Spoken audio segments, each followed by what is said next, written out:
இருக்கிறானோ அவனுக்குள்ளதான் ஒளி இருக்கிறது, வல்லமை இருக்கிறது, உப்பு இருக்கிறது. இந்த உப்பு தான் சாரம் ஏற்றப்படும். ஹல்லேலூயா. அதான் பவுல் சொல்கிறார். ஹல்லேலூயா. அப்ப அவிசுவாசி விசுவாசி குடும்பம் நடத்துற இடத்துல யார் இடத்துல வல்லமை இருக்கு? விசுவாசி இடத்துல வல்லமை இருக்கிறது. ஹல்லேலூயா. அவிசுவாசி இடத்துல வல்லமை இல்லை. ஹல்லேலூயா. விசுவாசி தான் அபிஷேகம் பண்ணப்பட்டிருக்கான், ரட்சிக்கப்பட்டிருக்கான். வேத வசனத்துல அவன் வாழ்ந்து கொண்டு இருக்கிறான். ஹல்லேலூயா. விசுவாசி எப்படிப்பட்டவனாக இருக்கிறான்? உப்பாக இருக்கிறான். விசுவாசி எப்படிப்பட்டவனாக இருக்கிறான்? ஒளியாக இருக்கிறான். ஹல்லேலூயா. விசுவாசி இடத்துல என்ன உண்டு? வல்லமை உண்டு. ஹல்லேலூயா. அப்ப விசுவாசி அவிசுவாசியை விசுவாசியாக மாற்ற அனுமதிக்கிறீங்களா? விசுவாசி அவிசுவாசியாக, அவிசுவாசி விசுவாசியாக, விசுவாசி அவிசுவாசி விசுவாசியாக, ரெண்டு விசுவாசி. ஹல்லேலூயா. விசுவாசி அப்படிதான் வந்திருக்கிறோம். என் குடும்பத்துல நான் தான் முதல்ல ரட்சிக்கப்பட்டேன். ஹல்லேலூயா. 17 வயதுல ஆண்டவரை ஏற்றுக்கொண்டு ரட்சிக்கப்பட்ட என் முழு குடும்பமே சில நாட்கள்ல ஆண்டவருக்குள்ள வந்துருச்சு. ஹல்லேலூயா. அதான் ஒரு 10 நாள் வந்து ஒரு வாக்குத்தத்த காடை வச்சிருந்தாங்க. ஹல்லேலூயா. பாருங்க, நானும் என் வீட்டாருமோ பாருங்க கரெக்டாக இன்னைக்கு அதெல்லாம் எடுத்து வச்சிருக்காங்க. ஹல்லேலூயா. அப்ப நீங்க ரட்சிக்கப்பட்டீங்க, முழு குடும்பம் என்ன ஆகுது? ரட்சிப்புக்குள் வந்து விடுகிறது. ஹல்லேலூயா. அப்ப விசுவாசி கிட்ட என்ன இருக்கிறது? வல்லமை இருக்கக்கூடியதாக இருக்கிறது. அப்ப விசுவாசி விசுவாசி இருக்கின்ற பொழுது அது அவிசுவாசி திருமணம் செய்து கொள்வது என்பது சாதாரணமாக விசுவாசி அவிசுவாசி விசுவாசி என்ன செய்ய முடியும்? ரட்சிக்க முடியும். ஹல்லேலூயா. அதை நம்ம தெரிந்து கொள்ள விசுவாசிக்கக்கூடிய மனிதர் எப்படியாவது தன்னுடைய கணவரையோ மனைவியை விசுவாசியாக முடியும். ஹல்லேலூயா. வல்லமை யாரிடத்தில் இருக்குது? அப்ப உங்கள் பிள்ளைகளை குறித்து நீங்க கவலைப்பட, விசுவாசியாகிய தகப்பனே தாயே உன்னுடைய பிள்ளையை குறித்து நீ கவலைப்பட தேவையில்லை. ஹல்லேலூயா. வெளிச்சம் எங்கே இருக்கிறதோ, உப்பு எங்கே இருக்கிறதோ அங்கதான் உங்க பிள்ளைகள் இருக்கும், வரும். ஹல்லேலூயா. அதை நம்ம என்ன செய்ய வேண்டும்? தெரிந்து கொள்ள வேண்டும். ஹல்லேலூயா. அப்ப அதான் வந்து இயேசு சொல்றாரு பாருங்க. அப்ப மத்தேயு 5வது அதிகாரத்துல மலைப்பிரசங்கத்துல மத்தேயு 5:13-14 மத்தேயு 5:13-14 நீங்கள் பூமிக்கு உப்பா இருக்கிறீர்கள். உப்பானது சாரமற்று போனால் எதனால் சாரமாக்கப்படும்? வெளியே கொட்டப்படுவதற்கும் மனுஷரால் விதிக்கப்படுவதற்குமே ஒழிய வேறொன்றுக்கும் உதவாது. நீங்கள் உலகத்துக்கு வெளிச்சமா இருக்கிறீர்கள். மலையின் மேல் இருக்கிற பட்டணம் மறைந்திருக்க மாட்டாது. உப்பு என்ன பண்ணுகிறதா? ஒரு பொருளை பாதுகாக்கிறது. ஒரு உப்பு என்ன செய்கிறது? ஒரு பொருளை தின்பண்டங்களை பாதுகாக்கிறது, அழிந்து போகாமல் கெட்டு போகாமல் பாதுகாக்கிறது. உப்பு உணவுக்கு சுவையை கொடுக்கக்கூடியதாக இருக்கிறது. ஹல்லேலூயா. அப்ப எப்படி உப்பு ஒன்றை அழியாமல் கெட்டு போகாமல் பாதுகாக்கின்றதோ இப்படியாகத்தான் நீங்க உங்க குடும்பத்தில் இருக்கிறீங்க. விசுவாசியாக நீங்க உங்க அவிசுவாசியாக கணவனையோ மனைவியோ கெட்டு போகாமல் பாதுகாக்கக்கூடியவர்களாக இருக்கிறீங்க. ஹல்லேலூயா. நீங்க அதனால இயேசு என்ன சொன்னார்? நீங்கள் பூமிக்கு உப்பு எடுத்துக் கொண்டால் உப்பு எப்படியாக இருக்கிறது? வெண்மையாக இருக்கிறது.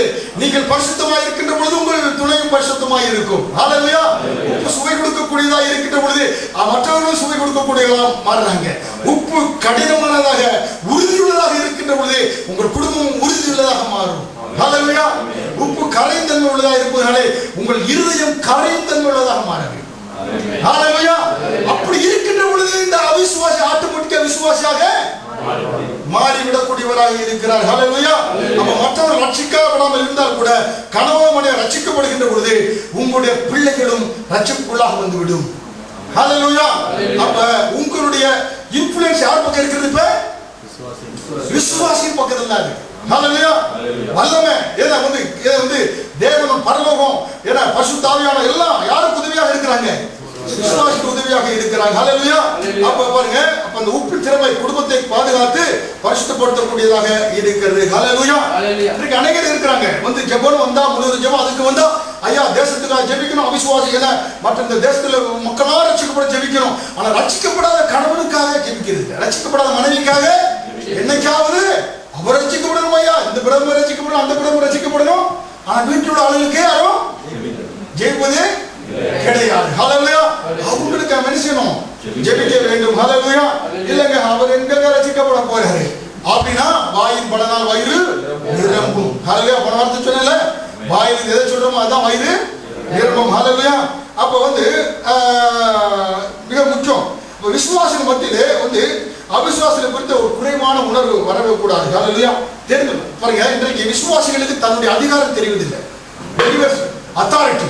நீங்க விசுவாசிகள் உங்களுடைய அத்தாரிட்டி உங்களுக்கு ஆண்டவர் என்ன கொடுத்திருக்கிறார்? என் நாமத்தினால பிசாசுகளை துரத்துவாங்க, சாவுக்கு எதுவான எதை கொடுத்த ஒன்றும் செய்யாதுன்னு சொல்லியிருக்கிறார். புரியுங்களா?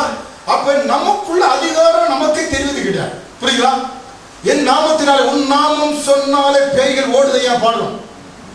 அப்ப ஒரு பேய் பிடிச்சு வந்தானாக்க இயேசுவின் நாமத்தில் அப்போன போயிடும்.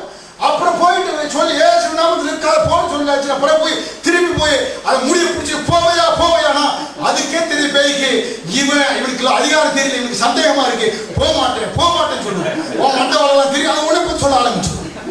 அது போவதுக்கு முன்பாக சில சத்தம் போட்டு அலறி மொழ தள்ளி உருண்டு போகுது.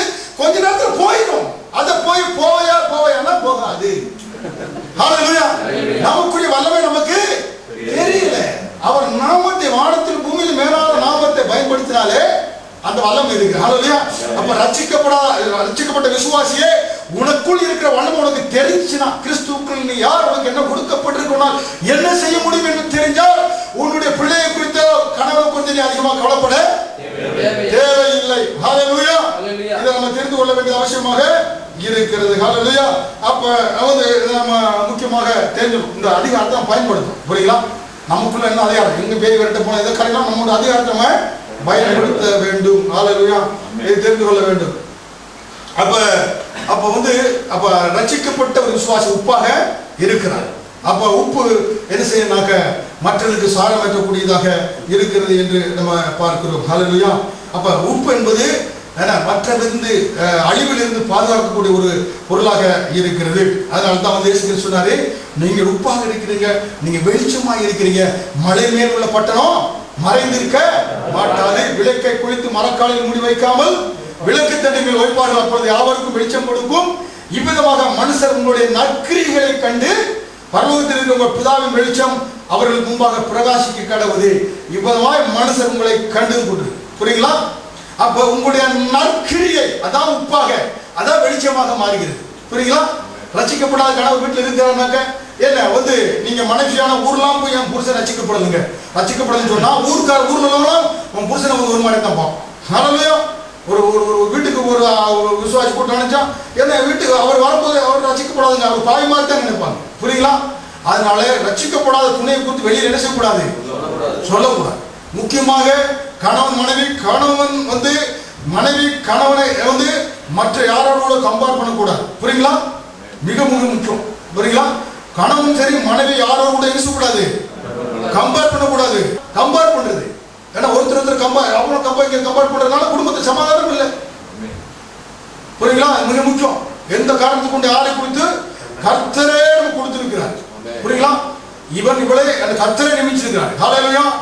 அது முக்கியம். அதாவது கணவன் மனைவி மாப்பிள்ளையை தேடும் போது பார்க்கணும், புருஷ தாய் தகப்பனும் மாப்பிள்ளை தேடினாக்க அவருக்கு பார்த்துட்டு கூட அவர் எப்படி இருக்காருன்னு பார்க்கணும். பார்க்க அவர் பார்த்தீங்கன்னா நல்லா இருக்காரு. பார்க்கும்போது அவர் ஒரு மாதிரி இருக்க பார்க்க இருக்காரு.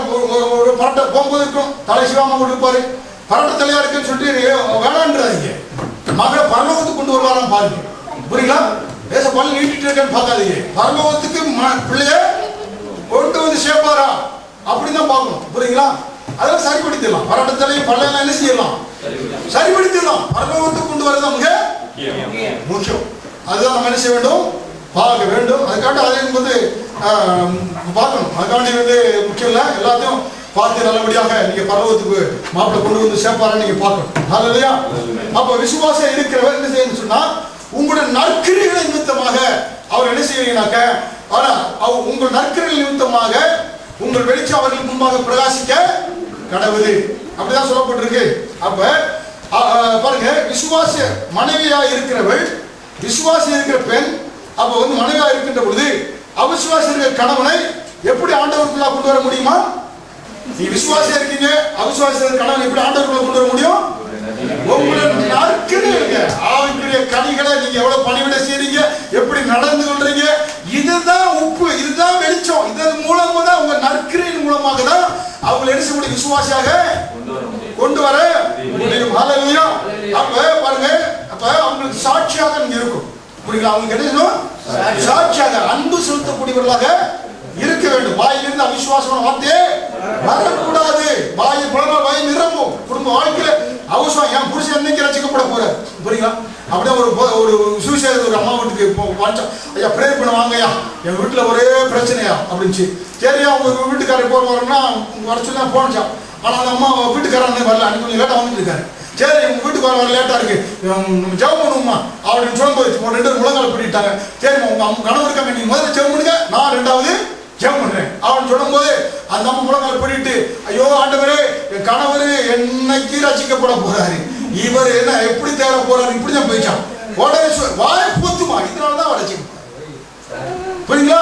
என்னைக்கு ரசிக்கப்படாரு எப்படி ரசிக்கப்படாருன்னு சொல்லிட்டு ஊரெல்லாம் இவர் இப்படி போட்டாரு சொல்றதுனால அரசியல நான் இப்படியே வரும்னு சொல்லி வரமாட்டேன். அவங்க வெளியே நின்றுட்டு உட்காந்துருக்காரு, வெட்டி கிடப்போம். ஏன்டா வீட்டுக்குள்ள போனா அவர் பாவை நான் நினைச்சுவேன். புரியுங்களா? நம்ம எப்படி சொல்லக்கூடாது. நம்ம அடைய மக்கள் எப்படி இருக்காங்க, புருஷன் ரசிக்கப்பட்டு ஊரெல்லாம் சுத்தி தெரியுது. ஒரு ஊரை சுத்துறதுக்கு இது ஒரு சாக்கு எடுத்தது. புரியுங்களா? இது தவறு. நான் சொல்றது கரெக்ட் தானுங்க. ஹல்லேலூயா. ஏன்னா மிக முக்கியம். ஹல்லேலூயா. அதனால மிக முக்கியம். அப்போ உங்களுடைய நற்கிரியை கண்டு வெளியே இருக்கிறவர்கள் ரசிக்கப்படுவாங்க. புரியுங்களா? கணவனும் மனைவியோ ரசிக்கப்படுவாங்க. ஹல்லேலூயா. அப்ப கணவன் மனைவியோட நீங்க அவங்ககிட்ட எப்படி பேசுறீங்க, எப்படி அவர்களுக்கு நன்மை செய்யுங்க, ஆவிக்குரிய கனிகளை கொடுக்கக்கூடியவராக இருக்கணும். ஆவிக்குரிய கனிகளை கொடுத்து 5 நடத்தணும். பார்த்தீங்களா எப்படிப்பட்ட கனிகளை கொடுக்கணும்? இலை, கசப்பான கனி, புளிப்பான கனி, தனக்கு தானே கனி. அப்போ அவங்க நல்ல கனி, மிகுந்த கனி. எனக்கு போனது சொன்ன 2 வாரத்துக்கு முன்னால சுகர் கார்டில் சொன்னேன். பாருங்க எல்லாம் எழுதியிருக்காங்க சித்தர். கசப்பான கனி, புளிப்பான கனி, தனக்கு தானே கனி. வீட்டில் சாப்பாடு டேபிள்ல டைனிங் டேபிள் வச்சு இருக்கிறதெல்லாம் நீங்களே ஒரு ஆள் சாப்பிட்டோம்னாக்க தனக்கு தானே சாப்பிட்டாலும் மனைவி என்ன பட்டியா கிடைக்கும்.